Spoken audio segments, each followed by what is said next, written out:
Assalamualaikum warahmatullahi wabarakatuh, teman-teman. Selamat siang, kembali di kuliah pada pertemuan kali ini di mata kuliah Cyber Public Relation. Semoga tetap sehat, semoga tetap dalam lindungan Tuhan Yang Maha Kuasa. Marilah kita mulai pertemuan pada siang hari ini dengan berdoa. Berdoa saya persilahkan. A'udzubillahi minasyaitonirrajim. Bismillahirrahmanirrahim. Cukup? Awal dengan bismillah ya. Bismillahirrahmanirrahim. Baik, teman-teman. Senang bisa kembali bertatap muka daring. Jadi, kali ini kita akan membahas sedikit share screen. Ya, baik. Tentang cyber public relation di pertemuan kedua ya, kalau tidak salah. Ya, saya share dulu. Ya, ya teman-teman. Covernya sangat menarik. If I was down to my last dollar, I spend it on public relation, dari Bill Gates, Bapak pendiri dari Microsoft dan mungkin orang yang terkaya di jagat raya ini. Kata-kata yang menarik menurut saya, jika dia kehabisan uang atau menghabiskan dolar terakhir dia, gitu, dia akan membelanjakannya di ranah PR, public relation. Itu akan ada kaitannya antara identik dari Bill Gates dan juga kegiatan PR. Seperti yang kita tahu bahwa PR adalah is all about reputation, dan kemarin kita sudah bahas tentang bagaimana kalau misalnya sebuah reputasi dari organisasi itu ditekankan di dunia maya. Saya bilang ditekankan berarti ada kegiatan-kegiatan yang dia berlaku secara masif dan terus-menerus dilakukan di dunia digital. Baik. Oke. Selanjutnya, merefleksi kembali siapa sih cyber PR itu. Sebenarnya cyber PR itu lebih kepada istilah ya. Nah, jadi PR-nya sama, tapi depannya ada cyber-nya. Cyber public relation adalah PR yang kegiatan kehumasannya dilakukan di internet. Gitu. Internet, tanda tanya itu adalah, maksud saya, itu sebuah ungkapan pribadi saya bahwasanya kegiatan kehumasan biasanya kan dilakukan secara tatap muka konvensional dan sekarang harus dilakukan di dunia internet. Artinya kita berhadapan dengan sesuatu yang tidak dapat kita sentuh secara touchable-nya tuh secara tatap muka. Jadi kita tidak bisa melihat ekspresinya mungkin, kita tidak bisa melihat bagaimana wujudnya mungkin. Nah, semua kegiatan kehumasan itu dari publikasi sampai melakukan customer relation management juga dapat dilakukan di internet. Jadi cyber PR tadi fix adalah PR yang kegiatan kehumasannya dilakukan di dunia internet. Tolong digarisbawahi. Nah, kegiatan kehumasan yang dilakukan di dunia internet seperti apa? Dari kegiatan publikasi sampai customer relation management. Makanya tadi saya bilang bahwa beyond, lebih tepat kata yang mewakili tanda tanya tadi di awal, kita tidak dapat menyentuh, mungkin kita dapat dia menggunakan avatar, jadi kita tidak tahu wajah aslinya dan sebagainya. Beyond-nya adalah di dunia internet, ya. Jadi, cyber PR itu ini adalah suatu kegiatan yang sangat-sangatlah menarik kalau boleh saya bilang. Kalau saat ini, public relation biasanya melingkupi audiens, media, society, sosial, advertising, communication, dan news. Nah, itu PR. Makanya teman-teman, ketika itu dilakukan di dunia internet, maka setidaknya audiens, society, sosial, advertising, communication, news, dan media itu berbentuk digital. Sampai sini clear ya? Jadi tidak ada masalah, yang jadi masalah adalah include-nya apa. Slide ini sudah muncul di pertemuan pertama, teman-teman. For your information, digital PR meliputi dari reputasi manajemen sampai dia ke operating sosial media. Banyak di sana. Ada krisis strategi, krisis manajemen, eskalasi prosedur, triage organization, corporate komunikasinya. Kita juga harus um, membeli advertising digital, membeli dalam tanda kutip menggunakan ya, media relation dan planning, brand monitoring, bahkan cara mendokumentasikan dan reporting itu juga dilakukan secara digital sampai ke konten. Nah, percaya tidak percaya, digital PR ini adalah sesuatu yang relatif ya, relatif baru dan sedang diaplikasikan. Kenapa saya bisa berani memberikan statement itu? Kita lihat saja bahwa di dunia PR di Indonesia, mereka sedang melakukan itu dan sedang menjadi kegiatan yang utama, terlebih pada masa pandemi COVID-19. Jadi bagaimana manajemen reputasi sampai mereka membuat content creation itu semua dilakukan digital. Menariknya adalah, apakah iya, apakah iya mereka sudah melakukan ciri-ciri dari dua tabel yang kita lihat sekarang? Pertama, respon yang terjadi cepat. Sebab ada internet yang merespon cepat dengan semua permasalahan dan pertanyaan di berbagai pelanggan. Ya, kalau konvensional dia lebih tidak dapat merespon cepat permasalahan karena harus ada riset dan survei terlebih dahulu. Apakah iya komunikasi yang terjadi konstan dalam arti internet tidak pernah tidur? It's mean semua tadi yang society, media, kemudian komunikasi, advertising news itu 24 jam nonstop itu tidak akan berhenti dan konstan. Karena apa? Karena internet itu teknologi, ya, interaktif.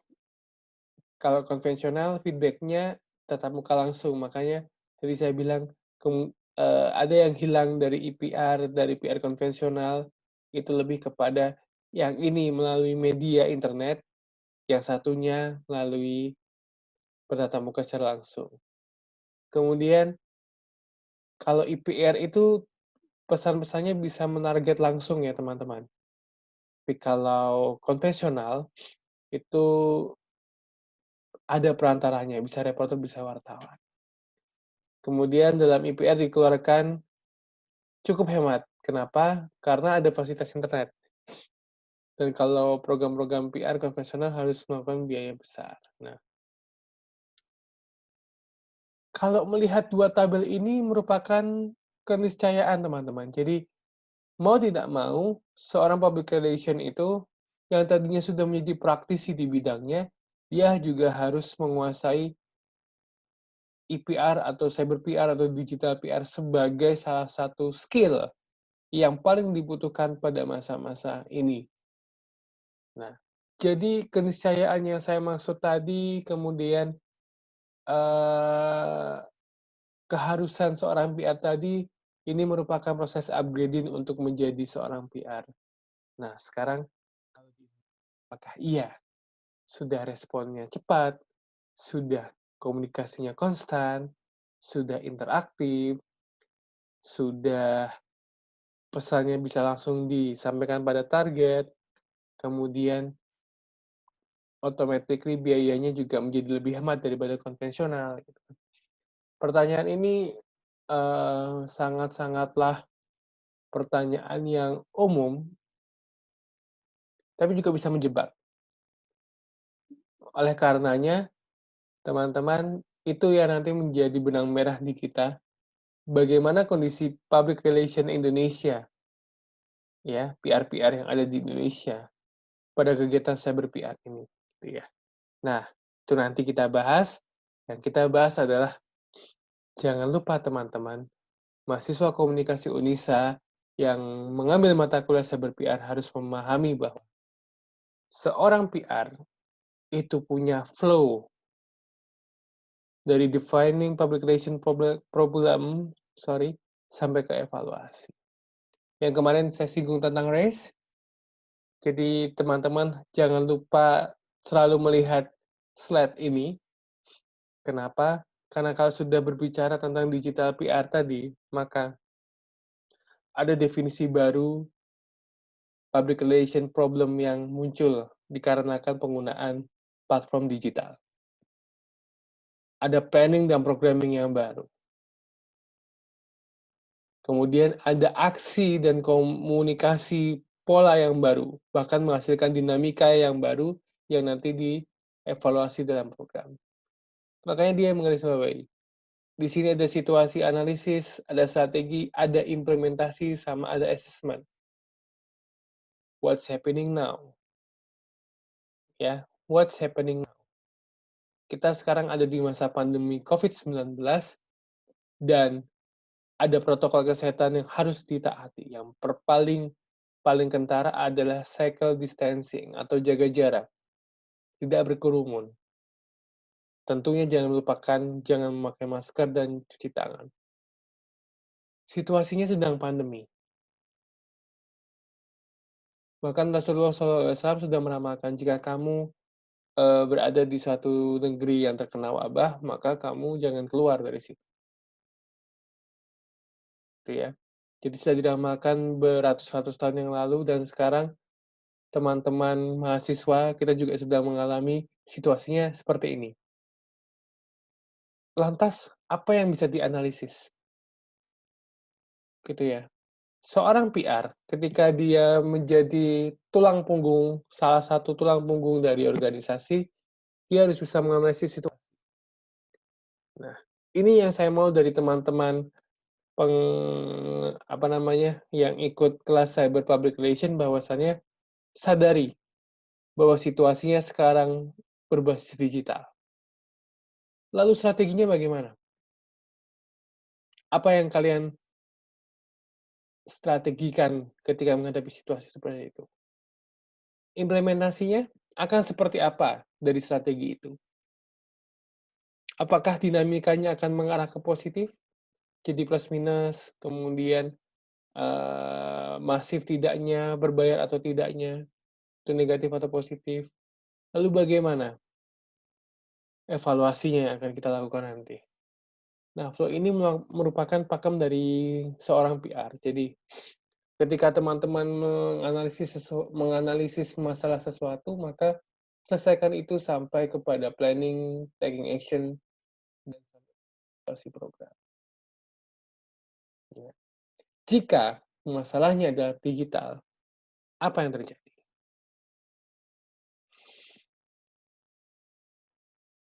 Pause, teman-teman. People, objektif, strategi, teknologi. Ya, teman-teman sudah mengetahui bahwa kita sedang berada di tengah pandemi. Platform digital digunakan secara masif. Perbaiki dulu dong cara kalian menggunakan platform digital dengan mengupgrade keilmuan tentang media digital itu. Harus disadari bahwa media digital tidak hanya satu, dan setiap media itu mempunyai ciri khas dan fungsi serta plus minusnya masing-masing. Maka, objektifnya adalah kalian ingin menggunakan media yang mana? Apa fungsinya? What the purpose? Atau apa tujuannya? Yang terakhir baru strateginya bagaimana? Ya. Strateginya bagaimana untuk menggunakan media digital itu sehingga nanti teknologinya menjadi teknologi yang tepat sasaran untuk digunakan. Jadi, ketika teman-teman menjadi seorang PR nanti dan menghadapi situasi pada masa pandemi seperti ini, yang harus diperbaiki dulu adalah people. Sebab kecenderungan ketidaktahuan tentang penggunaan media itu sangat tinggi. Alhasil, penggunaan teknologinya akan menjadi sangat rendah. Contoh, contoh kecil, kebanyakan, mostly ya, walaupun ini sifatnya adalah pernyataan pribadi saya, jadi common sense. Mostly orang-orang Indonesia itu menggunakan platform WhatsApp untuk semuanya. Berbagi dokumen, berbagi foto, chatting, kemudian berbagi emoticon. Nah, seringkali dokumen-dokumen penting itu lebih cepat kirimkan melalui WhatsApp, ya, melalui jalur pribadi WhatsApp. Tidak dilarang. Tapi apa jadinya ketika dokumen penting itu, begitu mudahnya ter-share kepada orang yang tidak berkepentingan dan tidak bertanggung jawab? Apa jadinya ketika dokumen itu, di samping kalian mengirim dokumen penting itu, chatting yang menumpuk? Bisa dicari sih dengan, "Oh, yang ini dokumennya ini." Bukan suatu alasan, tapi ketika aplikasinya down, apa yang harus kalian lakukan? Jadi jangan bergantung pada satu media, yang ingin saya katakan seperti itu. Kalau ingin dokumen yang sangat-sangat penting, hendaknya dia dikirim email, agar kita tahu betapa pentingnya email di sini, karena dia surat elektronik, surat, WhatsApp sebagai chatting.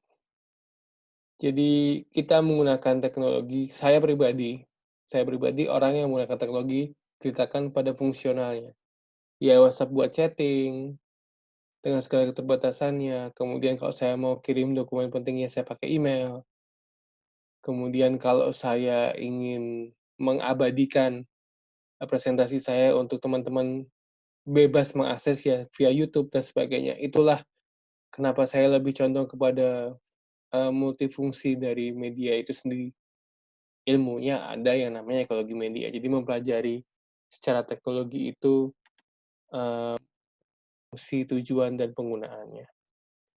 Strateginya adalah kita sebagai seorang akademisi, sekarang dituntut untuk merubah dari media sosial menjadi media pembelajaran, ya. Jadi orangnya diperbaiki untuk skill penggunaan medianya, kemudian tujuannya clear bahwasannya penggunaan media digital untuk kepentingan bersama, strateginya adalah mengubah media sosial menjadi media pembelajaran seperti yang kita lakukan hari ini, dan kita melakukan teknologinya itu sesuai dengan apa yang tersedia, menu-menu apa yang tersedia di teknologi itu kita maksimalkan. Jadi ibarat kata kalau kalau kalian punya HP smartphone, itu HP itu tidak akan menjadi smart ketika orang yang memakainya tidak smart juga, intinya di situ. Makanya teman-teman, tantangan cyber public relation itu ada yang namanya big data inilah yang akan melahirkan AI atau artificial intelligence. Sebelum kita ke AI, kita lihat dulu big data. Ini saya ambil dari IBM, jadi dia itu punya 4 ciri big data, ya. Lawannya adalah small data. Ibarat kata begini, small data itu data-data yang bisa kalian akses. Oh, sorry, big data dan small data keduanya bisa kalian akses, itu clear. Tapi small data itu yang accessible. Dan percaya tidak percaya, small data itu bisa kalian buat sendiri. Contoh, saya tidak ketika teman-teman memegang handphone, nama saya di handphone teman-teman itu apa? Apakah Mister Ade Putranto misalkan? Atau Bapak Ade Putranto? Atau dosen komunikasi 2? Atau Ade aja? Atau nama anak saya mungkin? Small data. Dan yang mengcoding itu adalah yang pemilik data itu, yaitu kalian. Tapi big data, beyond than that. Jadi kalau kalian merasakan bahwa small data itu seperti air minum, ya, dalam gelas, jadi kalian tahu takarannya, kalian tahu mengambilnya caranya bagaimana. Tapi kalau big data itu seperti air hujan. Ciri yang pertama adalah volume scale of datanya itu sampai zettabyte. Jadi ada megabyte, ada terabyte. Ini zettabyte. Ini hubungannya dengan gambar broadcast tadi di depan, teman-teman. Jadi volume scale datanya itu sampai zettabyte, ya. Nah, tahun 2020 itu meningkat. Nanti saya jelaskan kenapa meningkat. Kemudian variety. Different from datanya itu banyak. Kalau di Twitter dia sampai 400 million, kemudian konten di YouTube sampai 30 billion, kemudian di platform YouTube sampai. Nah, jadi kalau kalian lihat YouTube, itu memang kalian bisa memilih sendiri kan. You choose that your watch gitu ya di YouTube. Twitter dan Facebook sama saja. You choose what you tweet, you choose what you see the profile, what the profile, siapapun. Nah, variasinya ini banyak. Kalau small data tadi, ya mungkin terbatas karena kalian yang buat. Tapi kalau big data, variasinya sangat luar biasa. Video lirik aja, video lirik lagu saja, itu ada yang sudah di playlist, ada yang lirik saja, ada yang lirik dengan wallpaper, ada yang lirik dengan video yang dia fan-made mungkin, dan sebagainya. Nah, kemudian velocity-nya. Ini koneksinya, teman-teman. Speed-nya. Jadi ketika kamu bersinggungan dengan namanya big data, itu bisa thread of information-nya sampai 1 terabyte per 1 second. 1 terabyte per 1 second. Ya. Kemudian kegunaannya atau veracity of data. Setelah kamu tahu kalau itu big data, bagaimana kamu menggunakan data itu. Nah, seringkali teman-teman praktisi PR maupun teman-teman mahasiswa gagap ketika menghadapi big data, tapi canggih di small data.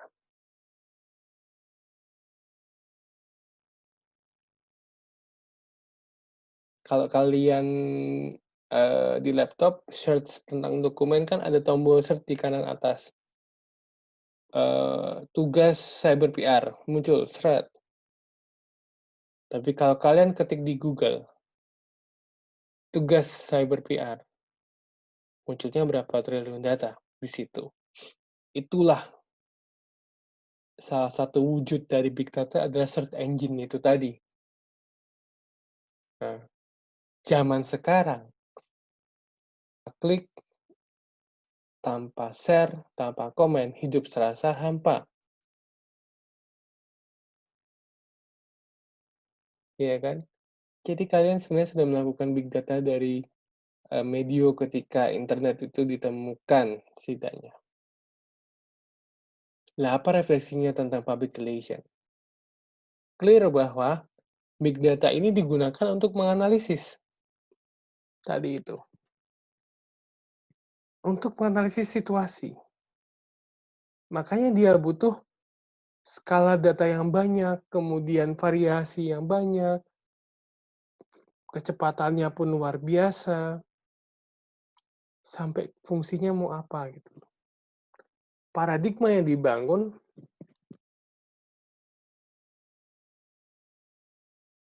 small data itu menolong kita. Karena kita yang membuat. Jadi dia mengidentifikasi cluster ya dan mengubah mekanisme. Intinya begini contohnya. Ketika teman-teman ingin merapikan file di dalam komputer gitu kan, kalian harus buat folder. Nah, klasternya ini kalian buat.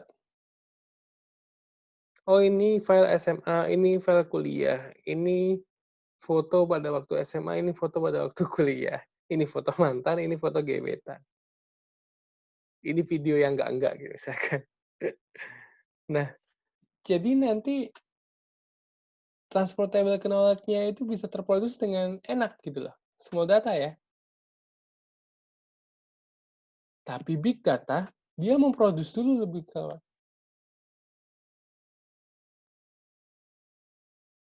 Jadi sebelum kamu, apa, dia tuh sudah ada duluan. Makanya dia bisa bisa apa namanya, bisa sebagai teman yang baik untuk komunitas dan juga, disseminate to klinik gitu loh, dan itu menolong kita.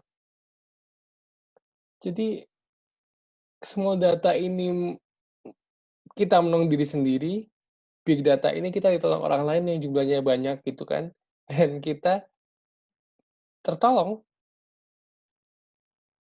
Apa yang nggak sekarang ketika teman-teman belajar di YouTube? Cara memasak nasi goreng ada di YouTube, ya kan? Kemudian cara mendownload ini ada di YouTube juga. Bahkan teman-teman, ada berita menyatakan bahwa ketika kalian typo saja di search engine Google, itu sudah merupakan keuntungan sendiri buat Google. Jadi Google tuh dapat, seperti apa ya, uang digital tentunya, kalau di YouTube bahasanya AdSense, kalau di Google saya tidak tahu. Yang jelas ketika kalian typo, mereka sudah menghasilkan uang. Bayangkan tadi yang di slide awal, Bill Gates itu gimana ceritanya, ya nggak sih? Jadi dia sudah men-produce transportable knowledge. Dia sudah tahu apa yang kalian butuhkan sebelum kalian tanya mereka. Nah, paradigma ini yang harusnya menjadi titik balik seorang PR dalam mengolah data. Makanya tadi yang post, people-nya dibenerin dulu untuk ini mau digunakan seperti apa sih? Tujuannya mau apa organisasi ini gitu loh. Nanti kita akan elaborasi ketika saya kasih contoh. Contoh, misalnya kayak, Unisa terkenal sebagai kampus berwawasan kesehatan, ya. Kita breakdown dulu kampus berwawasan kesehatan itu seperti apa, people-nya di-breakdown. Kemudian tujuannya itu untuk mengetahui apa. Kata kampus berwawasan kesehatan di masa pandemi itu kata yang terus luar biasa seksi menurut saya. Karena dia sebagai oase di tengah gurun pasir yang sudah berkecamuk gitu kan. Dengan serta aja wawasan kesehatan. Cakupannya ini. Big data.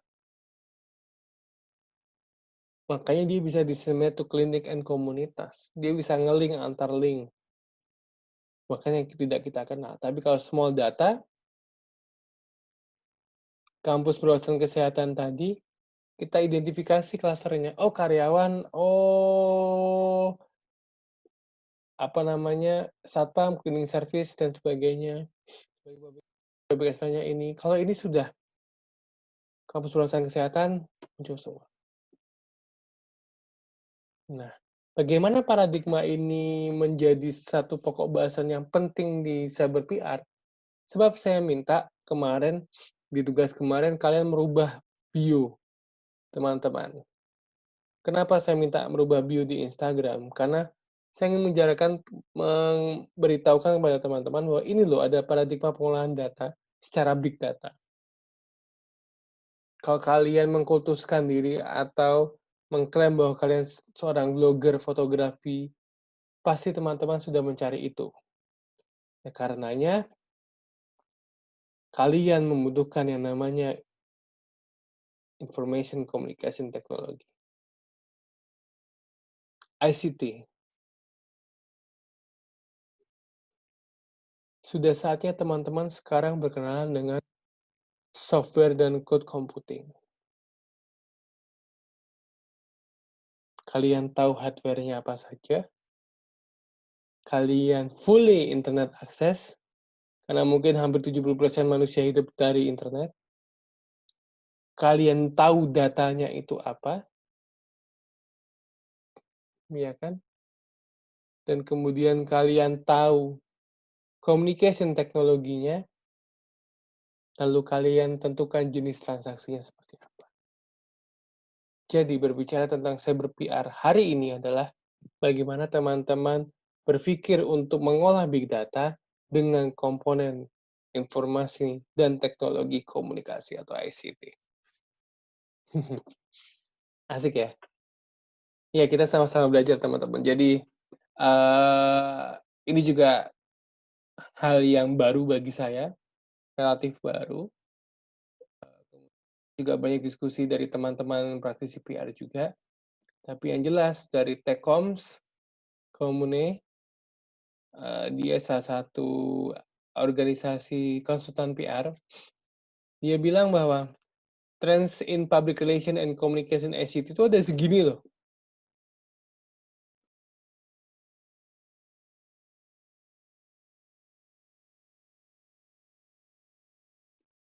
Kalau tadi UNISA, Kampus Berwawasan Kesehatan, itu sebagai keyword PR. Data driven PR-nya, dia mengarah kepada bagaimana caranya si UNISA itu bisa terbranding sebagai kampus yang bersih. Yang menarik dari segala macam bundaran ini adalah adanya youth focus immersive content dan juga micro influencer. Menarik ya? Jadi, teman-teman ketika PR dan communication in ICT itu digunakan, dikolaborasikan, maka yang terjadi adalah pasti pangsa pasarnya itu youth.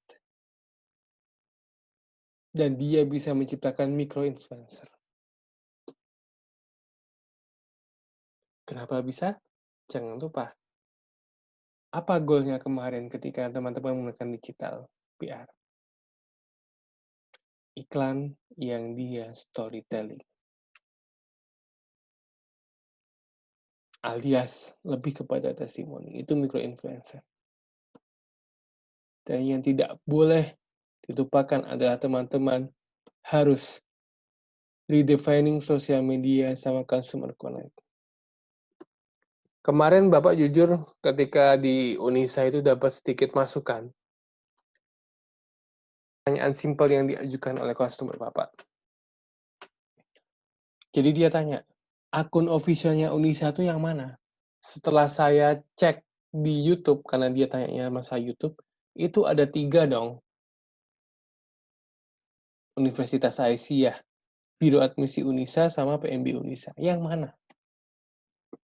Customer nanti mau kemana? Gitu loh. Makanya harus redefining sosial media agar ke customer-nya connect.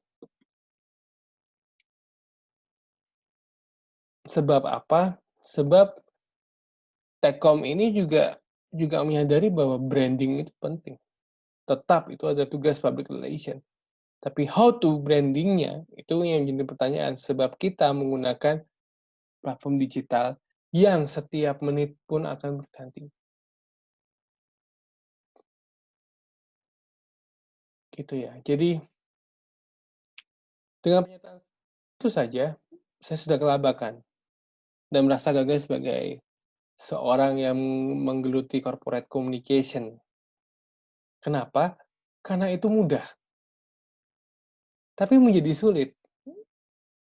Karena yang menemukan itu, menemukan bahwa mana sih akun officialnya Unisa itu bukan kami sebagai corong dari perusahaan, tapi konsumer.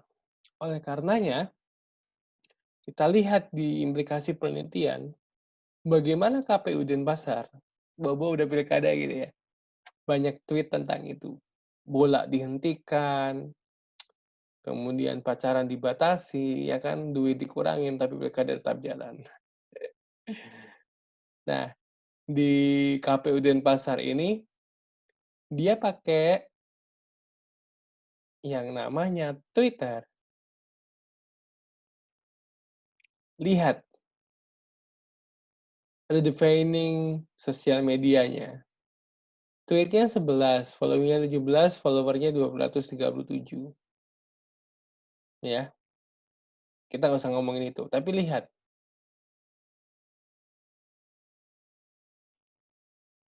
Ini tahun 2014 loh ya, mungkin sekarang follower-nya udah yang beda di Bali Bengongnya sama yang di Denpasar kotanya. Lihat yang di sini, sorry. Ada kata-kata research online purchase anywhere. Intinya bahwa website itu harus satu, kpud.denpasarkota.go.id, karena at least dia pemerintah. Tapi buzzernya banyak, bisa di Bali Bengong, bisa di Denpasar Kota, mungkin Denpasar pinggiran. Itu yang dimaksud dengan bagaimana ketika kalian menggunakan Twitter, 120 karakter, kalian harus menyatakan apa di dalamnya. Menariknya ketika ada tanda link di bawah itu, dia sudah di-share ke banyak tempat. Ini juga penelitian juga. Jadi Samsung Indonesia itu ada menu kontak us untuk connect ke customer-nya. Ada live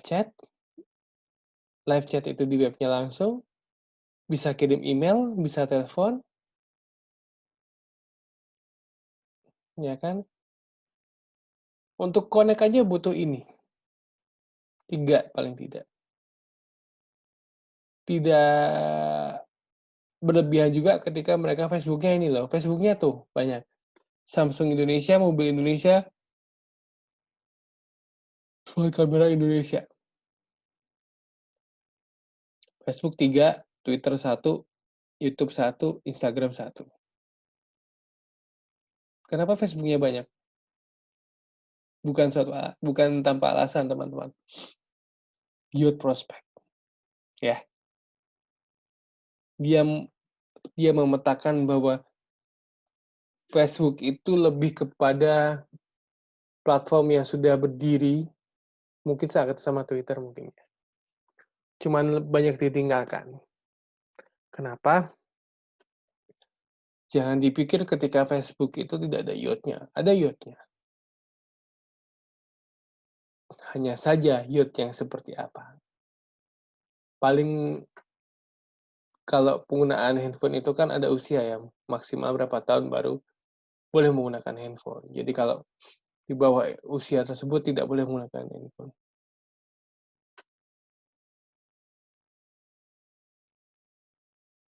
Itulah kenapa Facebook banyak, tapi Instagramnya cuma satu. Sebab pangsa pasarnya dia di 3 media sosial ini. Oleh karenanya teman-teman, dari 2 contoh tadi, kita menyiapkan tadi ya paradigma big data. Kita menyiapkan apa sih yang orang cari? Gitu. Oh, kontak kita. Oh, website kita. Itu semua tentang branding. Tapi berbicara kembali kepada Unisa, ini saya buka ya. Ini adalah tadi branding Unisa April 1, 2020 sampai Juli 2020. Pertanyaan saya sederhana. PR harus bisa baca data ini nggak?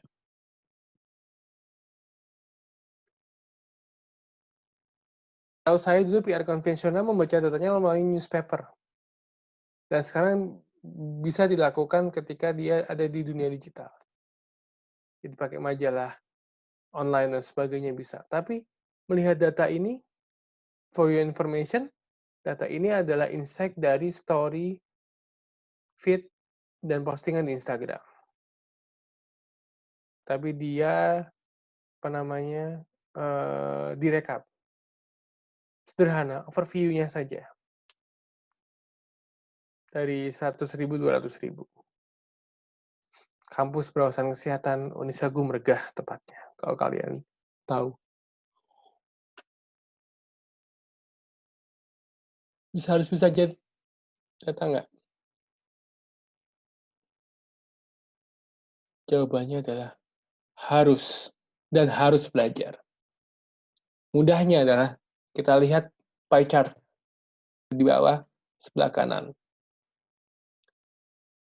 Kita mintanya cuman siapa yang menjadi new visitor dari akun Instagram kita, dan siapa yang loyal atau yang dia returning, balik. 75% new visitor, 24% itu returning, visitor.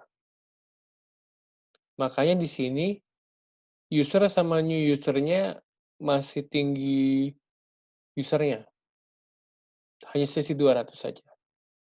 Dan lonjakannya di Mei Mei pertengahan sampai ke Juni, kurva yang paling tinggi.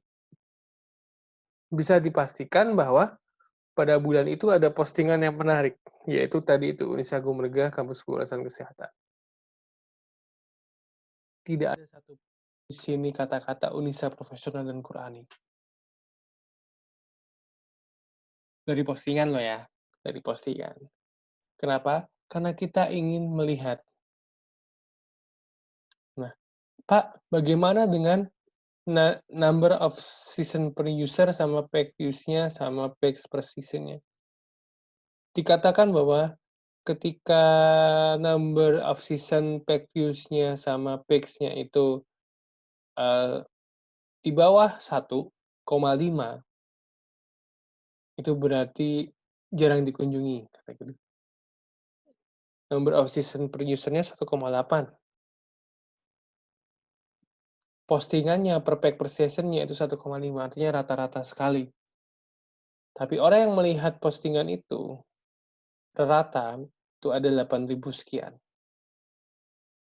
Ini menandakan bahwa pada bulan April 2020 sampai Juli dengan rata user 100.000 orang sampai 200.000 orang, Unisa itu masih menjadi pilihan bagi mahasiswa untuk mencari informasi melalui media Instagram, dibuktikan dengan penambahan new user. Kalau mau bagus lagi sebenarnya usernya itu lebih tinggi dari usernya. Jadi ketika ketika iya oke dikatakan Instagram sebagai media nomor satunya Unisa Yogyakarta, ya, dalam rangka pencarian informasi penerimaan mahasiswa baru tentunya. Tapi new usernya tidak bertambah di Instagram. Tapi jangan lupa bahwasannya 1,82 number of season per user itu ketika dia melihat akun Instagram kita, itu kalikan saja 30 menit. Berapa itu? Atau 1 menit. Berarti dia itu lebih condong kepada user yang sudah following ke Unisa, mengikuti setiap update dari Unisa, Yogyakarta, sehingga dia pasti scrolling akun kita dengan bagus. Bagaimana ketika seorang PR tidak bisa membaca kurva ini? Bagaimana kalian mempresentasikan bahwa program kalian baik dari statistik ini? Kalau konvensional, semua data, itu kita yang collect datanya. Kita collect, kita buat indikatornya, kita presentasi. Tapi kalau data dari big data ini, kita tidak bisa bohong. Kenapa? Karena kita yang minta. Yang dilihat visitor new-nya sama returning visitor aja dulu. Indikatornya ya 6 di bawah kanan ini. Usernya berapa, sessionnya seperti apa.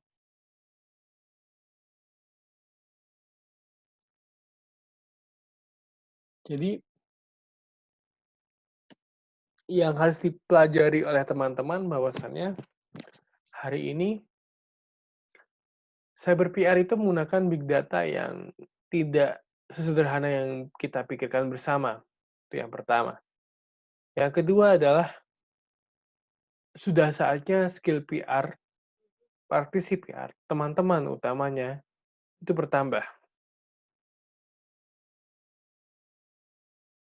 Makanya jika kalian membuat kurva seperti ini, untuk organisasi teman-teman dan melihat organisasi kompetitor, kalian harus tracking media sosialnya. Itu adalah cara terbaik. Kenapa? Karena big data. Dan refleksi untuk di teman-teman, apa namanya, di sini bahwa jangan pernah melakukan spam, ya, spam.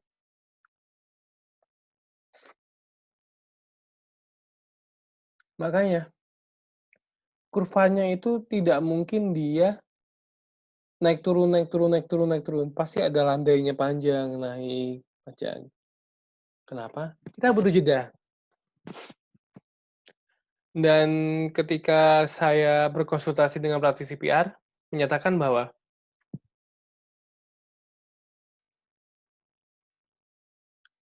tidak boleh ada postingan yang sama. Yang boleh adalah pesan yang sama.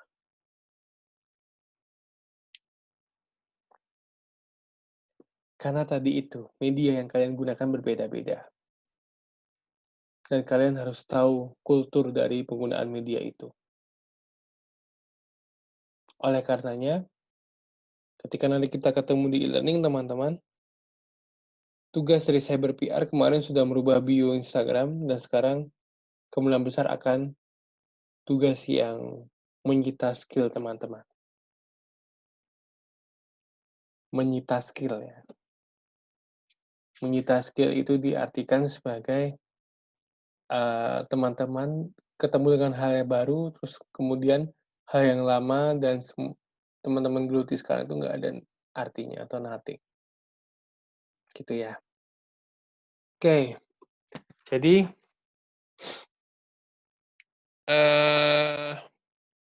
untuk pertemuan kedua Cyber PR ini, teman-teman nggak usah takut. Biasa saja, kayak lagunya yang terkenal dulu itu, Biasa Saja Cinta, Satu Sapinta, gitu. Kalau saya nyanyi falas masalahnya, teman-teman. Biasa saja dimaknai sebagai bahwa, oke, cyber relation itu adalah humas yang berkegiatan di internet. Nah, berkegiatan yang ngapain itulah yang teman-teman ulik. Ingat, PR itu membangun reputasi. Reputasi, bukan reportase, reputasi. Reputasi dibangun berdasarkan proses panjang. Kemudahan kalian menggunakan yang namanya digital media. Resiko yang paling besar adalah penggunaan big data yang kalian tentukan untuk pesan dari organisasi yang kalian bawa nantinya. Jadi, refleksi kali ini adalah PR sekarang sudah berubah menjadi PR yang beyond. Lebih banyak tantangan di kegiatan cyber public relation. Tapi jangan ragu dan jangan takut bahwa tadi yang empat empat apa namanya empat saya tunjukkan lagi ini mana ya ini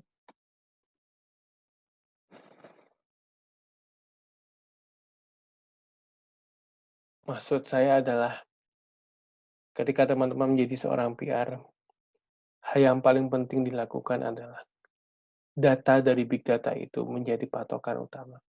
Tidak mungkin kalian menganalisis tanpa data.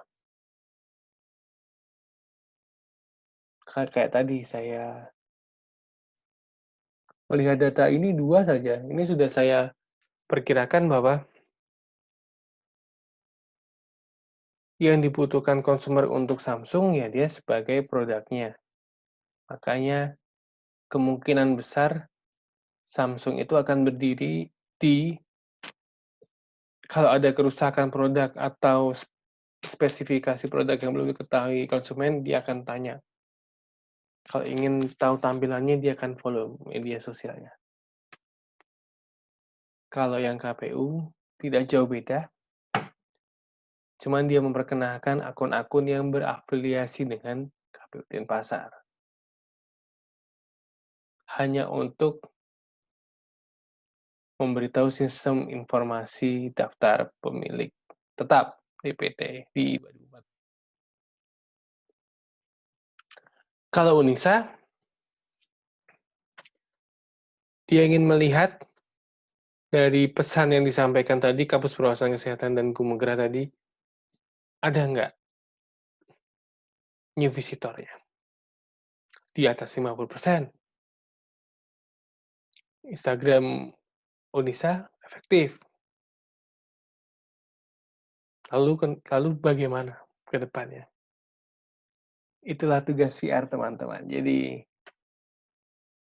setelah kalian menganalisis situasi, kemudian nanti sampainya kalian akan mengeksekusi sampai nanti mengevaluasi. Pikirkan dengan matang kepentingan organisasi yang paling urgent. Cerita sedikit, banyak brand-brand besar sekarang yang justru tidak menonjolkan produk atau jasa yang dimilikinya. Kenapa? Karena pandemi. Yang diiklankan oleh perusahaan-perusahaan tersebut itu adalah produk-produk kesehatan. Menarik ya? Jadi masker itu ada logonya. Kemudian face shield itu ada tulisannya, given from siapa. Sampai tabung hand sanitizer pun mereka produksi. Padahal mereka adalah organisasi yang bergelut di bidang jasa, tidak ada produk-produknya. Kenapa seperti itu? Karena no spam.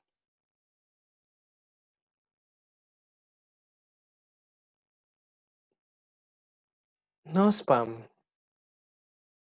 Jadi jangan dipikir ketika teman-teman itu, selalu mendirect message-nya teman-teman, ketika masa pandemi, kita harus juga tetap mengeluarkan produk yang kita punya.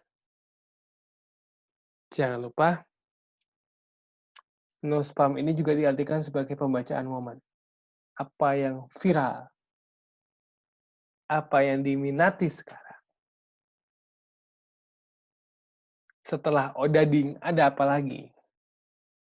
Dulu kakak di Desa Penari kan? Sekarang Odading. Sebelum Odading, muncul hashtag Indonesia Terserah. Mungkin kedepannya ini adalah pilkada. Lalu Pak, bagaimana ketika isu atau fenomena itu tidak ada sangkut pautnya dengan organisasi kita? Itulah yang dinamakan proses kreatif bagi seorang PR. Tidak ada satupun perusahaan di dunia ini yang mau bersahabat dengan pandemi. Tidak ada. Ini menjadi pelajaran penting bagi teman-teman bahwa ketika membuat konten di digital, jangan spam. Karena reputasi teman-teman akan hancur. Kredibilitasnya utamanya juga akan hancur. Makanya, ketika mengupload sesuatu, memposting sesuatu, by konsep, teamwork, dan tentukan indikator-indikator yang menjadi evaluasi juga. Itu teman-teman. Nah, kita ketemu di e-learning. Terima kasih teman-teman. Kemudian nanti kalau bingung bisa chat di WhatsApp. Mohon maaf, kuliahnya masih daring. Semoga teman-teman sehat. Salam buat kalian. Semua dimanapun kalian berada. Saya coba stop share. Kita akhiri dengan membaca Alhamdulillah. Alhamdulillahirrahmanirrahim. Sampai ketemu di learning. Terima kasih teman-teman. Kurang lebihnya saya mohon maaf. Jika ada yang ingin tanyakan, silakan. Jika ada yang ingin memberikan komentar di kolom komentar YouTube, dipersilakan untuk kebaikan bersama. Jadi saya tidak merasa paling pintar di sini. Juga teman-teman juga jangan pernah merasa paling pintar. Karena apa? Karena ketika kita merasa paling pintar, kita dekat dengan kesombongan. Ketika dengan kesombongan, nanti kita akan berubah menjadi Firaun di masa kini, gitu ya. Naudzubillah, tumben aku Ustad. Thank you teman-teman, terima kasih, saya akhiri. Assalamualaikum warahmatullahi wabarakatuh. Dah.